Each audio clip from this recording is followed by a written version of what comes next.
Welcome to the Outdoorsman by Design channel here on YouTube.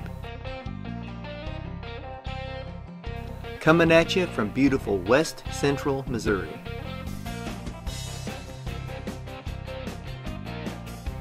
On today's adventure into the wilds of the Show Me State, I'm heading into the timber to see about picking up a few delicious wild edibles just after completing my second turkey hunt of the spring season.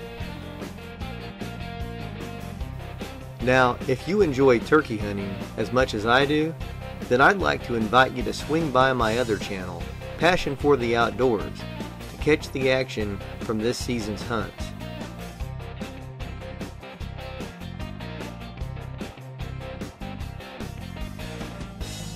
If you're like me and typically have a bit of trouble sealing the deal on old Mr. Tom Turkey, then an afternoon of mushroom hunting may be just what the doctor ordered to help you keep your chin up.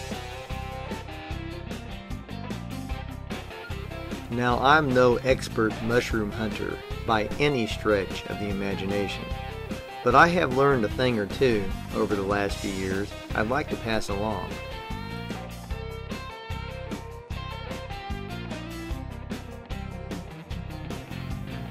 The season for mushrooms here in my neck of the woods is relatively short, running from roughly the middle of April through about the middle of May.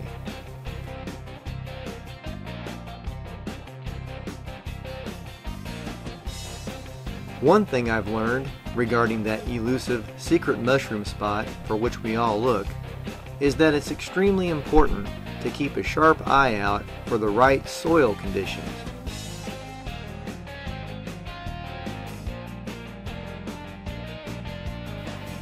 What exactly are the right soil conditions? That's a very good question.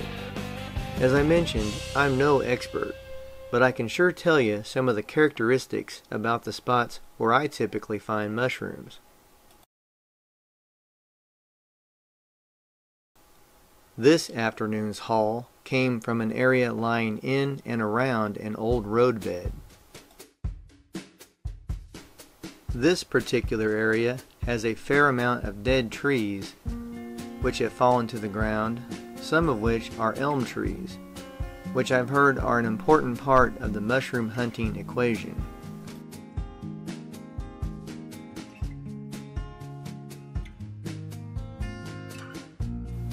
There are also rows of what Missourians call hedge trees, or Osage orange trees, running through and near this particular spot.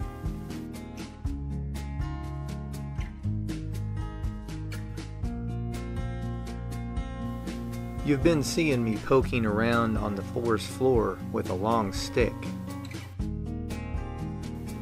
This technique allows me to investigate an area without doing a lot of bending and without sticking my hand near the mouth of a well-hidden snake.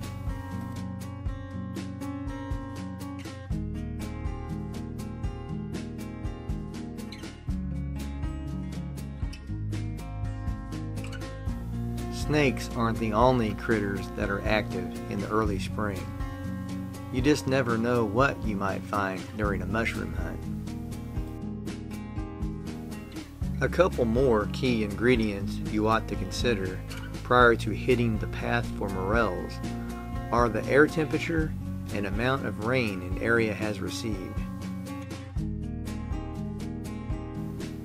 It's been my experience that a relatively rainy morning that eventually gives way to a sunny afternoon in the 70s will typically yield at least a few tasty morels.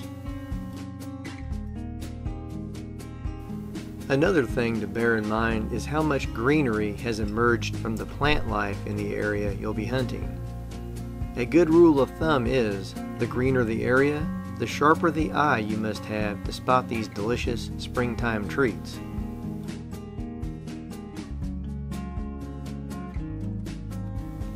Here's another one of my forest friends trying to lie still in hopes that I'll just pass on by.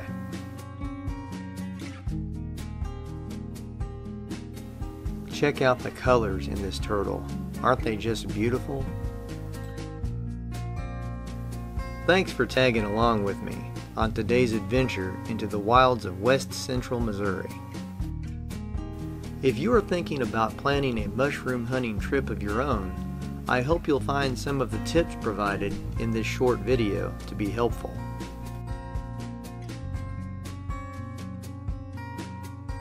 Alright, it's time to get these morel mushrooms picked up, cleaned up, and prepared for our family dinner table.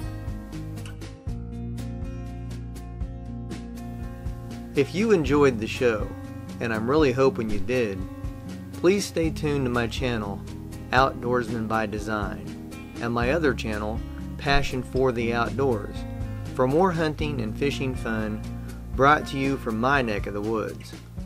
I appreciate your interest in my videos.